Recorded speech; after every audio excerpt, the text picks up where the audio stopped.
काही दोन शब्द बोलावे जाणार नाही, दोन त्याबद्दल म्हटलं की दोन शब्द बोलावे. अक्षय दादांनी आपली सर्व भूमिका ही साहेबांच्या घटनेनंतर आपल्या स्वतःसमोर मांडलेली आहे. सगळ्या गोष्टींची घटना घडल्यापासून आज सगळ्या गोष्टींचा उल्लेख देखील आपल्या समोर या ठिकाणी करतो.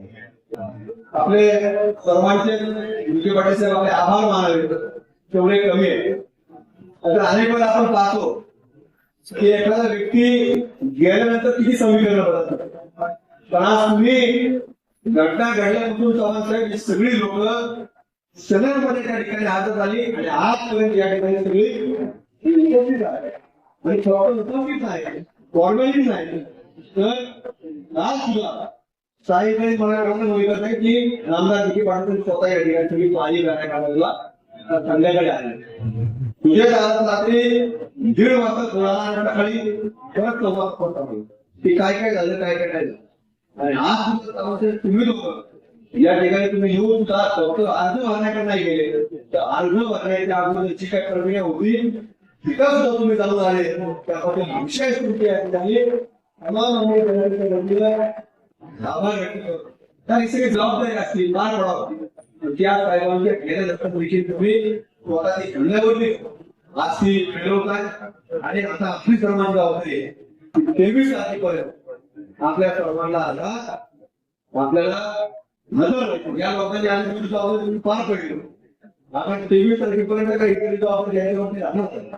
आता इथून तुमची सगळी जबाबदारी कोणावरती आहे? आपल्या जबाबदारी आपल्याला याची जबाबदारी आतापर्यंत उद्या तुम्ही पार पडला.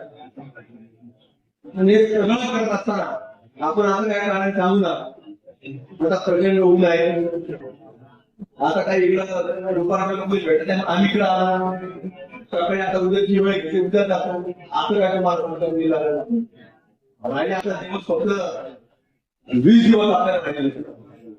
21 तारखेला प्रॉजेक्ट सायंकाळी बंद होईल. जरी प्रकल्प जाता आपल्या गाठी घेता येत मग आपण प्रत्येकाने बारकाई दिलं पाहिजे. प्रत्येक मतदानापर्यंत आपण घेऊन जायची जबाबदारी आपल्या कामावरती आहे. आणि महाराष्ट्रामध्ये 2 मोठे मोठं आहे दातांशिवाय घटना घडल्यानंतर पण यामध्ये निवडणूक मध्ये म्हणजे महाराष्ट्रामध्ये केवढ्या पोटनिवडणुका झाल्या तर त्याच्यामध्ये आपलं निघालं 10वी विधानसभा जाणार पाहिजे. आजपर्यंत जेवढ्या पोटनिवडणुका झाल्या तर त्या निवडणुकीमध्ये एवढ्या मला देखील कोणच मिळालं नाही.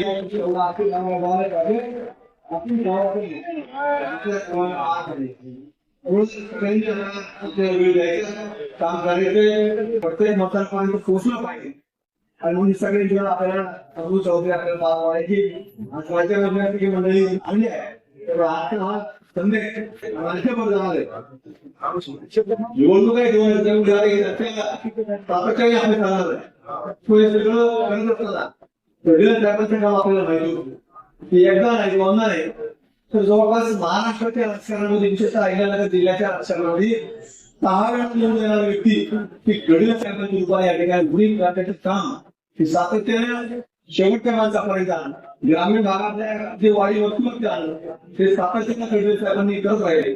मग कुठेतरी आज त्यांच्या गेल्यानंतर जो एक आधाराचं काम असतं तर ते आपण प्रत्येक व्यक्तीने केलं आहे. त्या माणसावरच्या लोकांनी केलेच आहे. तुम्ही स्वतः त्या ठिकाणी ती जबाबदारी सातत्याने पार पाहिजे आणि आजही आपण त्या भूमिकेत आहोत. आता आपल्याला फक्त 23 तारखेपर्यंत आपली पाहिली बाकी जबाबदारी अशी राहण्याची ते राहणारे कशा प्रकारची एक खात्री त्यांनी आपल्या मानवून आपल्याला दिली आहे. किंवा आपल्या सर्वांनी ती भूमिका आपल्याला पार पाडावी. तुझ्या गावाकडे आता 7 तारखेला तुझ्या संध्याकाळी पर्यंत पोहोचतील तेही केरळ आहे. तिथेही निवडणुकीची जबाबदारी त्यांच्यावरती आपण प्रविष्ट दिलेली आहे. तर त्यांनी सुद्धा सांगितलं 7 तारखेला आपण येतो आल्यानंतर देखील ते 23 तारखेपर्यंत आपल्याला जे राहणार आहे ते आजपर्यंत प्रत्येक ऐकलं त्यामुळे तुझी अडचण आणून जाईल. आपल्या मान्यवर मिळते तर जिल्ह्याचे नको आहे. आपण सर्वांनी थोडी थोडी जरी जबाबदारी उचलली तर निश्चित तुम्हाला 23 तारखेमध्ये या निवडणुकीमध्ये आपल्या सर्वांचे सहभाग होणार आहे. म्हणून आपण सर्वांनी त्या बाबतीत माझा विचार करावा मिळेल तेव्हा हे विनंती आणि करतो. आणि समिती आम्हाला घेत नाही, पण आपले विशेष स्वरूप पुन्हा एकदा मंचावरचे सगळ्याच लोकांचे पवार साहेब असतील, शिंदे साहेब असतील, विखे पाटील साहेब असतील, मुरलीधर असतील, त्यांचे मी विशेष करून त्या ठिकाणी आभार व्यक्त करतो.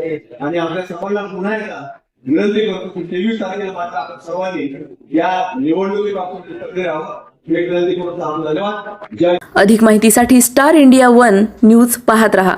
चॅनलला सबस्क्राईब करा आणि अशाच अपडेट्ससाठी बेल आयकॉन दाबा.